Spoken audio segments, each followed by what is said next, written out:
On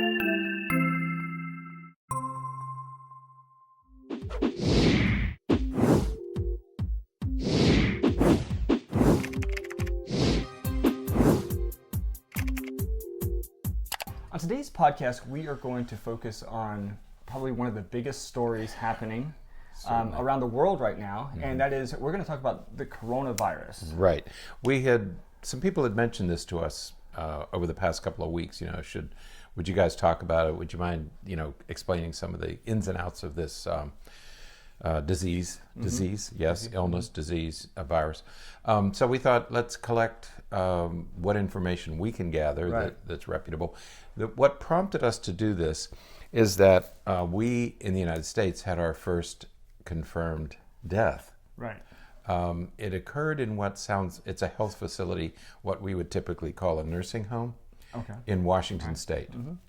I think it's Kincaid, Washington. And there was, apparently this virus has taken root in this nursing home. And there were 2 patients and 1 healthcare worker who were diagnosed and treated. One of them, a 50-year-old individual, actually died of the disease. Right. But he was in poor health. I mean, and everybody says that, like many of these viruses, the very young and the very old are the most susceptible. There's also a 70-year-old female resident who has the disease but is being treated. Right. And then there's a 40-year-old healthcare worker. Now, she's in more serious condition because of her age, but there's a 40-year-old healthcare worker who works in the facility who is being treated and seems to be the 70-year-old is in more concerning concerning condition. Yeah, because their health, overall health, is not quite as good. In this facility, there are 108 residents and 180 staff, and so far, 27 residents have shown pneumonia-like symptoms, and 25 staff have shown but they haven't been confirmed yet. Right. Okay, so they have the symptoms. Interestingly, Pope Francis has a cough and sniffles. So he has canceled. Everybody thinks it's just a cold, but he has some of the symptoms. And of course, Italy is one of these places where the virus has taken root. Right. There's over 1,000 cases there. And so he has been sequestered. He's not having any large events. So they have the symptoms. The disease hasn't been confirmed. Well, let's say quickly. Certainly, viruses such as this is a bit outside of psychology. Not something that we typically talk about, but we're going to talk about it from the perspective of how we need to respond, to something like this. But that said, as we were pulling together some of the information and all, kind of looking at what it is and how it got to where it is, there's a few things that I think we should mention, and that is, I saw a video. It was on Facebook. I would have missed it then. Yeah, that's why I'm mentioning it. Where a person was in the grocery store and found Lysol spray, and he said he was looking for Lysol spray to disinfect things. And on the back of the Lysol spray, it talks about the germs and viruses and stuff that it kills. And one of the things listed was coronavirus. On the back of a Lysol can? Right. And so the person was like, here it is on the back of the Lysol can. How can the government say that they don't that they don't have a cure for it and all this kind of stuff? Let's say this. Coronavirus itself, as a family of viruses, is not new. That's right. That was the first thing that everybody should know. Right. This is not really it. This family of viruses has been around for a long time. Right. It's a family of viruses. So it's been around for a very long time. The new one that they're calling coronavirus disease 2019, right? That's this current, is a new variant of the virus, and that's why it's so problematic, because it's a new virus, and it's so it's not something that we really have any treatments for yet, because as we know, each variant of a virus or even bacteria for that matter requires a different type of treatment, and so that's why we're not really sure how to treat it, or we don't have any vaccines or anything like that for it. Not because we've never heard of coronavirus before, not because it's never been seen before, but because it's this particular variant is new. Right. And you mentioned coronavirus disease 2019. The name changed to COVID. Coronavirus disease is CO, corona, VI virus, D, disease. Right. 2019, so they just shortened it to COVID-19. That's where the name comes from. Right. Worldwide, there have been about 87,584 cases. 2,000, and this is important because when Dr. Berney talked about, we're not experts we don't pretend to be experts in infectious disease. Right. But there are issues here that we think are germane to psychology. Right. Okay. One of them what is we talk about on the podcast in general. Right. One of them is that there have been, of these 86,000 cases, there have been almost 3,000 deaths, 2,975 as of yesterday. So there have been 2,000. Yesterday was Leap Day, February Leap 29th. Right. For the record. And so, but there have been 42,000 have recovered. Yeah. Okay, and so we're going to talk about this later, and I think that's important. Right. Of the 86,000 cases, 42,000 have recovered so far. Almost half. That's right. And so we're going to talk about panic a little later on in the show. Okay. The other thing is there are 60 locations internationally where the disease has spread. People aren't quite the experts aren't quite sure of exactly how it's spreading. Obviously, human to human contact, but where's it coming from, and and where should we not visit? There have been bans with Italy and Iran and a couple of other countries. As you said, it's a family of viruses, and it's creating what is called a pandemic. And so I said, what exactly is a pandemic? Right. Well, there's three words here. One is an outbreak. One is an epidemic, and one is a pandemic. An outbreak is simply more cases than are normally expected. Right. Okay, there's an outbreak of measles. Okay, some measles are expected, but an outbreak is more cases than you expect. Now, there are no hard numbers here, but just more than you expect. An epidemic is there's more illness than expected. So, outbreak is there are cases, but epidemic is there are confirmed illnesses. A pandemic, like many things, comes from the Greek word pandemos. And pan is everybody, and demos is population. So a pandemic is everybody in the population could get it. So is this a pandemic? Risk, right. Is this a pandemic? Yes, sort of is. By definition. By definition, it's a pandemic. Are there hard numbers? No. And there's a little bit debated, is it really a pandemic? But do words like pandemic make it sound scary? Right. Yes. That's the problem, is pandemic sounds, wow, what's really going on? It just simply means that we are all at risk. Right. Okay. Based on what we know about the disease, everybody is at risk. Okay. The last pandemic that we experienced was in 2009. Most of us remember that, and it was the H1N1 virus, and it killed hundreds of thousands of people worldwide. Yeah. So these aren't insignificant events. Right. Hundreds of thousands died in the pandemic of 2009. Curiously, another pandemic which I don't remember, but my father told me about, he was a young boy at the time, was the Spanish flu virus of 2018 and 2019, right after World War I. 1918. 1918 and 1919. Yeah.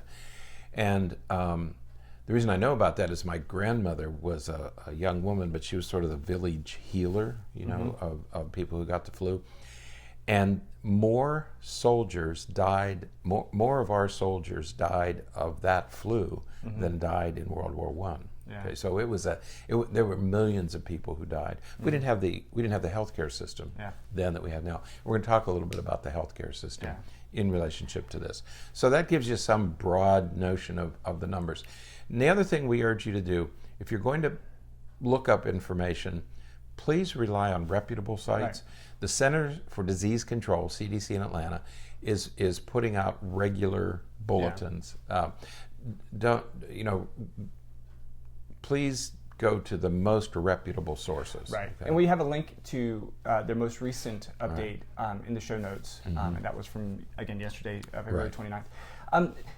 One thing that we want to begin with, I think, is as we were talking about this, and this is sort of a generalized, not specific about the coronavirus, but just something in general. But what we know and what we're talking about as it relates to this is based in science, the S word. And it's based in the only science we have. Right. And one of the things we've talked about on the show many times is the importance of relying on science. Right. The importance that there is on understanding where science comes from, how we use science to appreciate facts and trends and, figures and numbers and all of that kind of stuff. And we rely on science to inform us, but also we rely on science to treat us, to provide us with vaccines and treatments for different conditions. And so as many people will sort of pick and choose which science they want to listen to and to follow and to validate, if you will, let's just make sure that we understand that this is the same science that brings us just about everything else that we know and we think about, such as climate change and other illnesses and other treatments and all of that. All of this is the same science. That's right. And so if we're going to appreciate this science, we need to make sure that we appreciate all science. And we can look at the strengths and we can look at the limitations and weaknesses and what we know and what we don't know. But typically speaking, scientists do a very good job of saying, this is what we know so far, and this is how we know it, and these are the things that we don't know, and this is what we're going to do to try to figure out those answers. And this is just another example of that that we think is extremely important that we acknowledge. Right. Science is science. It's a way of answering questions. Little school children in elementary and middle school, they do science fair projects. And they learn how to do the process of science, which is you begin with a hypothesis and you test the hypothesis. These are tried and true. It's the only science there is, whether it's in elementary school or at CDC or in some nuclear physics lab at Columbia. It is the only science we have. And you can't, as you said, you can't choose, well, I want scientists to get to work on a treatment for COVID-19. You want scientists, researchers, experts, okay? You can't choose one and say, well, but I don't believe the science in vaccines, and I don't believe the science in global warming, and I don't you can't pick and choose. You either believe in science or you don't believe in science. You can't say, well, I believe in this science but not this science. The same science that's going to protect you from this virus is what we use to study vaccinations in children and the autism vaccination link. So you can't say, well, I want this science but I reject this science. Right. And you can certainly identify scientists who may be somewhat biased or may have influences because of where their funding comes from and all of that. Look into that and use that. Be a critical thinker and say, hey, let me look more into this because that person who says that smoking tobacco causes cancer was funded by the tobacco industry. So let's look at some other researchers who aren't funded by the tobacco industry and see what they say. That's what being a good consumer of information is all about. And so appreciate science. Science is what we have. So and be careful of people who denigrate and criticize the scientific community. It's the only science we have. We have to be very careful about how we treat science and how we fund science and how we fund research. We need it. Again, this is a good example of that. Second issue, so that's science. Second issue is our healthcare system. We hear all kind. There's a great debate. We have an election year coming up, and healthcare eventually is going to get put on the radar. Okay, and so we have a great debate in this country about how to provide healthcare, and I think everybody agrees that our healthcare system is in a bit of a mess right now. There's money available, but it's going to the wrong places, and we're not doing enough research, and we don't have. But one of the big issues is universal health care. And everybody says, well, should health care be a right or is it a privilege that only a few people can afford? we can make this a political debate until we get a pandemic. Right. And then suddenly it becomes very personal and very real, okay? Because now you want to make sure that, wouldn't it be comforting to know that everybody is getting good health care right now? Right. And everybody has access to health care. We do have a system right now where people who can't get access to care, if they have this virus, are going to spread it and they're going to die in the street. Right. Okay. I don't think that's a value that most of us are going to pursue. Well, and I remember, it makes me remember a professor I had in grad school who said, there's not a sick aisle at McDonald's. So we don't quarantine people who are living in the community who are sick. And so because of that, we need to consider how we're managing our healthcare system, who has access to care and who has access to treatment and these vaccines. I could imagine a vaccine coming out for coronavirus, and you could just imagine it being so costly that it's it out costs of everybody's $5,000. So how many people have five? There's a handful of people who do. Yeah. Some of us could scrape together five. But if you have a family of five, now it's 25,000, not 5,000. Okay, and so do we want to dole out health care only to people who can afford it? Right. Okay, and this pandemic. Or epidemic or outbreak, it doesn't matter, reminds us that maybe we should address this healthcare system. Right. Say what you want about the Affordable Care Act.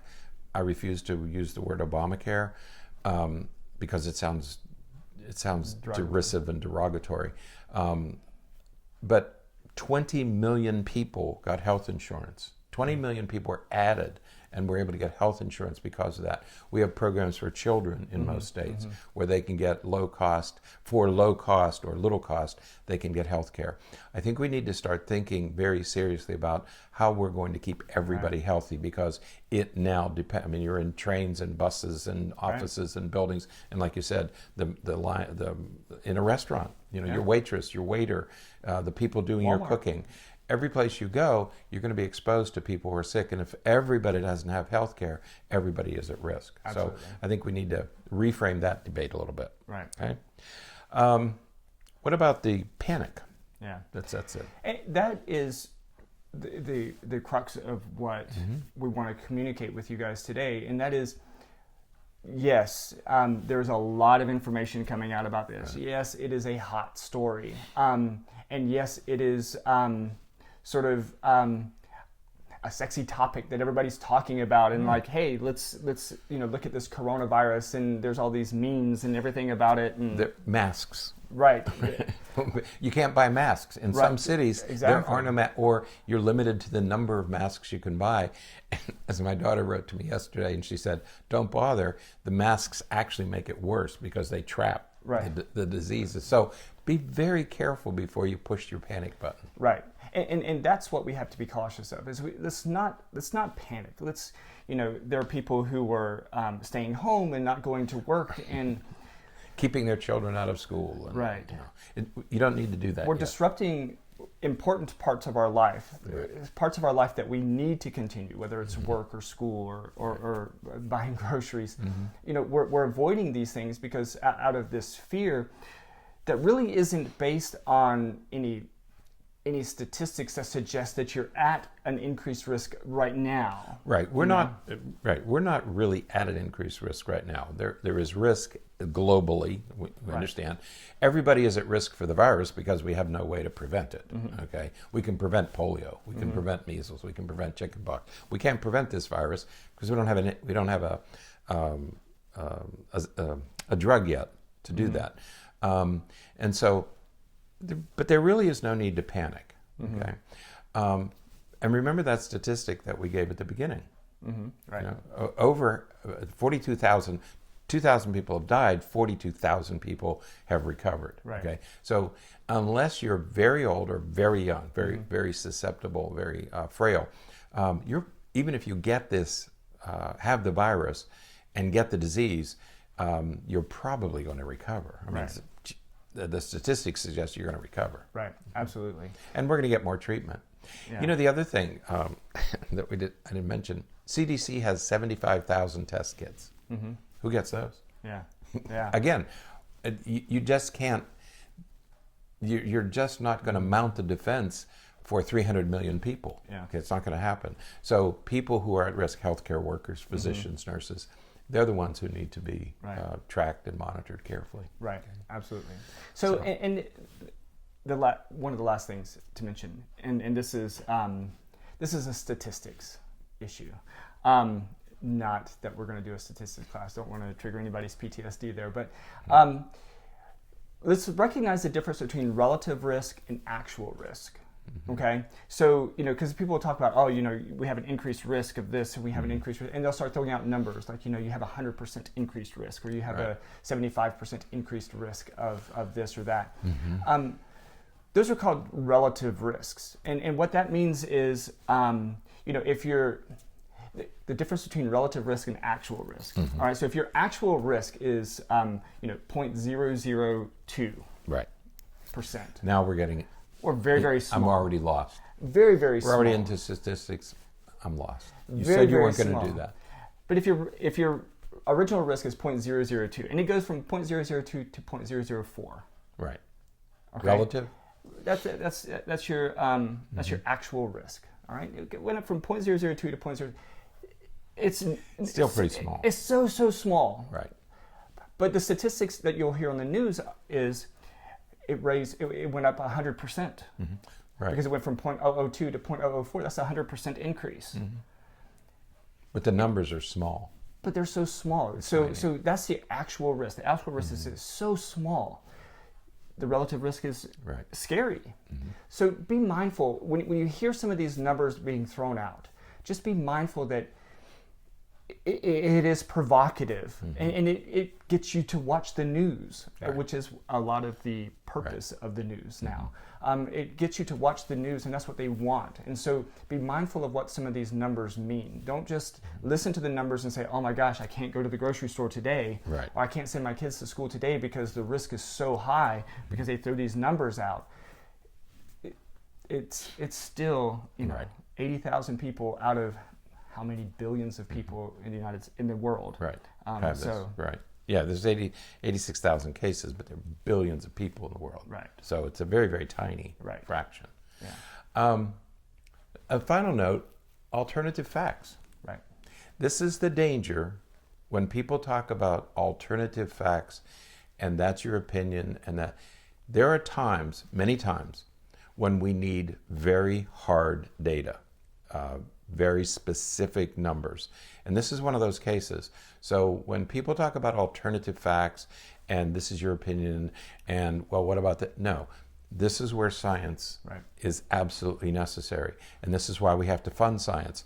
This whole thing about cutting government programs, when you start cutting government programs that do research, you're cutting into the very programs that we need to save lives. Okay, this is really serious business. And when you start cutting here and cutting here and cutting here and cutting here, these are the things you're cutting out this kind of research. And if you want to look at some data, look at the cuts that have been made to the medical research facilities in the United States over the last 10 years. I'm not blaming any particular administration. I'm talking about cuts that have occurred over the past 10 to 20 years. We keep cutting and cutting and cutting, and everybody thinks that's a good idea. Suddenly, maybe it's not such a good idea. Because we can't prepare for things. We can only react to things when we only have when we have such a restricted amount of funds to do some of this research.